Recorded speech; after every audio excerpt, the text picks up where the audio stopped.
had the great fortune of learning from Dr. Richard Goldbloom when I was a pediatric resident at the IWK. Although he taught me a great many clinical pearls, what really stuck with me was his commitment to patients and families. He taught me the importance of the follow-up phone call. He was also remarkably supportive of trainees. This was the kind of pediatrician I wanted to be. My early years in Montreal were spent on the third floor of a house which also housed my father's office, so that the sounds of pediatric practice were not new to me.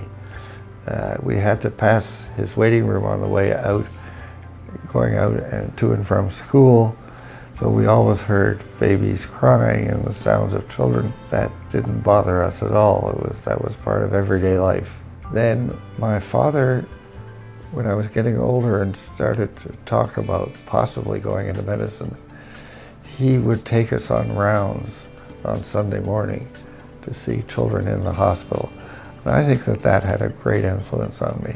He was a master pediatrician physician, and he could pair the art of medicine with the science of evidence-based medicine in a way that very few people can do. He was very unique and a one in a million in that way. I still feel that he was probably the best pediatrician I ever watched in action. I was very fortunate as a later academic to be able to start my career as a practicing physician. And I think I learned a huge amount about clinical skills at that time, and even wrote about it in a book called Pediatric Clinical Skills. And the first chapter in that book, which is all about interviewing technique for families and children, is a masterpiece that every med student and every physician, no matter what specialty you're in, should read. Dick has made remarkable contributions as a physician, an educator, a scholar, an administrator, and as an advocate for child health.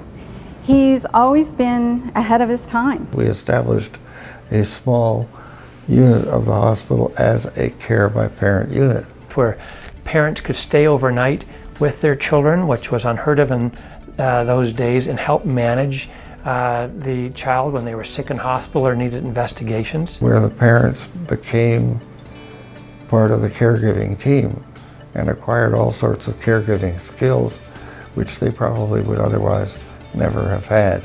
Beginning in 1985, Dick was the chair of what was then called the Canadian Task Force on the Periodic Health Examination, and led to guidelines being implemented not only in Canada but in the US, and had an impact on the delivery of health care around the world. He was the energy behind having a pediatrician go out everywhere in Nova Scotia to interact with all the family physicians to improve children's health care here in the province. And the other project that he had locally here was called a Read to Me program, and it was for early literacy for mothers and new babies. Where every baby born in our province receives a little bundle of books, as well as some guidance for parents about the importance of early literacy. My children have had successful careers, and I even have a grandchild who is now a pediatrician, so that becomes the fourth generation in the same racket. And so I'm very proud of her and of all the others. He changed lives, he's changed family lives, but then he's done so much through his teaching, through his development of novel programs. It's been extraordinary. Canadian Medical Hall of Fame Laureate, Dr. Richard Goldbloom.